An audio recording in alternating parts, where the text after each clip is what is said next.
Tapi memang buruh itu korban. Dan kita memahami ini. Ya kan, jadi ini kadang-kadang suatu dilema, ya kan, katakanlah buah si malakama. Kita mau bantu buruh sekarang dan semua yang sulit tidak hanya buruh, ada orang yang tidak di pabrik kerja, dia kerja seharian, tukang gunting rambut. Gunting rambut. Ada tukang kaki lima, soto dan sebagainya. Ya kan, dengan UMKM. COVID orang takut banyak yang nggak belanja. Mereka bagaimana seharian? Siapa yang melindungi mereka? Semua terkena. Nah, presiden itu selalu membela rakyat kecil. Jadi kalau kita lihat stimulus semua itu kan maksudnya itu. Nah, kita mengakui presiden juga marah. Beberapa pejabat dan beberapa birokrat yang tadi saya singgung tidak tanggap bahwa ini keadaan darurat. Jadi mereka itu kerja mungkin as if situasi biasa, ya kan? Jadi banyak bantuan-bantuan itu kurang cepat sampai, ya kan? Jadi banyak sekarang ini yang kemarin demo itu belum baca hasil omnibus law itu, dan banyak hoax. Banyak hoax di mana-mana, seolah ini nggak ada, itu nggak ada, dikurangi. Dan saya ingin memberi peringatan, hoax ini berarti ada yang ingin menciptakan kekacauan. Betul. Nah, ya kan? Dan saya punya suatu keyakinan ini justru berasal dari luar negeri. Ada kekuatan-kekuatan asing, ada negara-negara tertentu di yang tidak pernah suka Indonesia aman dan maju.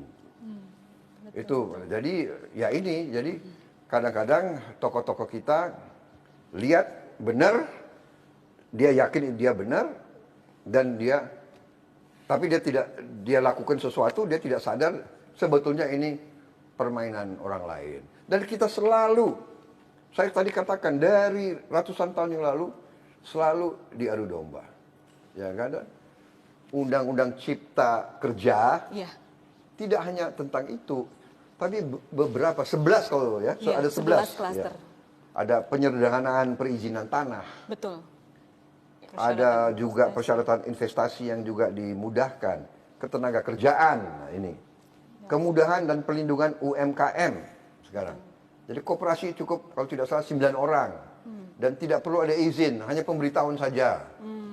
Kemudian ada kemudahan berusaha, dukungan riset, inovasi, administrasi pemerintahan juga mau disederhanakan, pengenaan sanksi, pengendalian lahan, kemudahan proyek-proyek pemerintah, dibentuk kawasan-kawasan ekonomi khusus. Jadi banyak sekali yang mau dirapikan, disederhanakan, birokrasi dipangkas supaya timbul pertumbuhan. Ya. Betul. Tanpa pertumbuhan tidak mungkin ada perbaikan kehidupan ekonomi.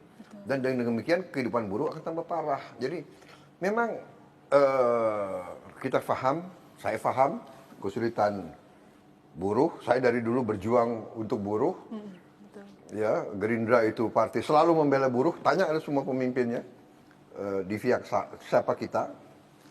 Dan waktu Omnibus Law ini dibahas di pemerintah, di DPR, Partai Gerindra juga yang paling keras membela kepentingan semua, buruh, tani, nelayan dan sebagainya.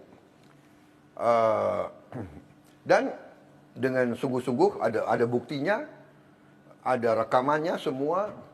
Mungkin fraksi Gerindra yang paling banyak ketemu dengan tokoh-tokoh buruh dan sebagainya. Betul. Dan bisa dikatakan dari permintaan tuntutan buruh 80% sudah diakomodasi di dalam Omnibus Law ini, Undang-Undang Cipta Kerja ini. 80%. 80%. Ya, kita tidak bisa 100%. Ya, namanya politik negara, kadang-kadang kita harus mengerti, kita ada kebutuhan ini, kebutuhan itu, ada keperluan, ya kan? Kita butuh investasi dari mana-mana. Dan kita harus tahu di zaman sekarang, di era global ini, perusahaan itu gampang dia pindah. Pabrik-pabrik sudah diasuransi. Jadi kalau mau mogok, mau dibakar, mau diduduki, si pengusaha tinggalkan aja. Pabriknya sudah diasuransi kok. Mana dia mungkin untung. Pabriknya aja disuruh bakar atau suruh apa, dia pindah. Modalnya pindah, transfer pakai digital, modalnya sudah pindah, pindah ke Vietnam, pindah ke Kamboja, pindah ke Thailand, pindah ke India, pindah ke Bangladesh. Jadi sekarang ini, saya tahu ini buah si mereka dilema. Jadi pemimpin buruh ini dilema. Dia mau bela buruhnya, tapi kalau dia terlalu kencang, si pengusaha pindah. Jangan, tidak hanya pengusaha asing, pengusaha Indonesia pun pindah. Sekarang sudah ada pengusaha-pengusaha Indonesia yang ada di India, yang buka pabrik di Nigeria, yang ada di Mesir. Jadi ini dunia ini sudah semakin kecil. Modal itu cepat pindah. Nah ini yang harus disadari oleh teman-teman, kawan-kawan buruh. Jangan emosional, jangan cepat marah, jangan ya kan? Anarkis. Jangan mudah untuk mau bikin aksi massa sehingga munculnya adalah vandalisme. Vandalisme, betul. Ya kan? Nah, kalau nanti ini yang dibakar apa sarana umum publik, ya. itu kan dibangun dengan uang rakyat. Betul, betul. Untuk kepentingan rakyat dibakar. Jadi coba itu anak-anak itu pikirkan. Saya nggak yakin ya itu dari para mahasiswa atau para pemuda. Ini pasti ada Yang mengakomodir. ada dalangnya. Ini pasti anasir-anasir ini. Ya kan? Ini pasti anasir juga yang dibiayai oleh asing. Nggak mungkin seorang patriot mau bakar milik rakyat. Betul. Kalau mau demo silakan. Demokrasi itu boleh demo, bawa ini jalan, bawa demo. Dibuka. Masa bakar milik rakyat, ya kan? Benar nggak? Jadi kalau sudah begitu kita sangat-sangat waspada. Ya, jadi ini sikap saya. Jadi dan 80% sudah tercapai. Ya kan 10% lagi, 20% lagi kan masih bisa diperjuangkan. Masih banyak cara, ya kan? Betul. Ada judicial review ke MK, ada lagi negosiasi sama pengusaha-pengusaha. Ya. Kalau mau 100%, kalau tidak, ya kan ini kan tidak bijak. Betul Ya, sekali. jadi itu himbauan saya kepada teman-teman. Kita mengerti ini kesulitan kita bersama. Ya kan? Kita harus atasi COVID-19 dulu. Masa menganjurkan anak-anak muda itu untuk demo, berjalan, ya. saya lihat banyak nggak pakai masker, Ya, dan kalau pakai masker pun kan nanti bersentuhan dan kawannya terlalu dekat, ini kan sebetulnya ya Anda mencelakakan Diri sendiri. anak-anak kita, benar nggak? Betul sekali. Ini yang dalang ini tidak bertanggung jawab sama sekali. Saya sangat prihatin, ya kan? Ini kan lagi COVID.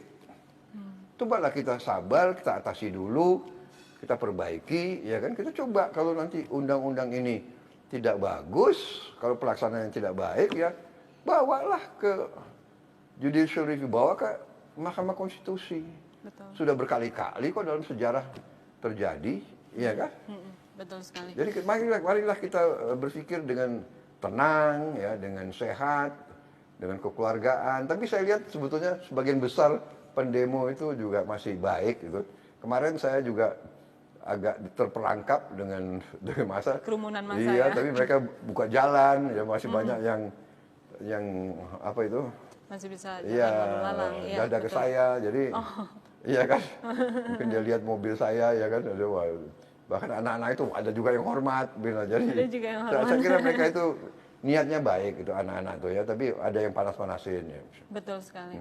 Nah, dengan Gerindra mendukung secara penuh dengan rancangan Undang-Undang Omnibus Law ini, apakah Bapak ada arahan khusus kepada pimpinan Gerindra? Ya, jadi gini, kita mendukung, tapi kan kita juga menyaring. Tidak kita dukung begitu, Anda boleh tanya, ya kan? Jadi banyak sekali juga kita kurangi yang terlalu liberal, ya kan? Jadi memang banyak kalangan kita juga yang masih gandrung dengan liberalisme gitu loh ya. Disangka tiap kesulitan diatasi dengan liberal, tiap itu liberal, ya kan? Ya, saya agak berbeda dengan itu. Ya, kita tidak perlu terlalu, ya kan, liberalistis, ya kan? Kita juga perlu pemerintah yang yang arahkan, yang driven gitu loh, Ya. Betul sekali. Kita punya kekuatan kok, negara kita sangat kuat, tapi memang kita punya kelemahan juga, ya kan? Nah ini kita tutup kelemahan kita, baru kita nanti bangkit. Baik Bapak, kita akan komersial break berikut ini.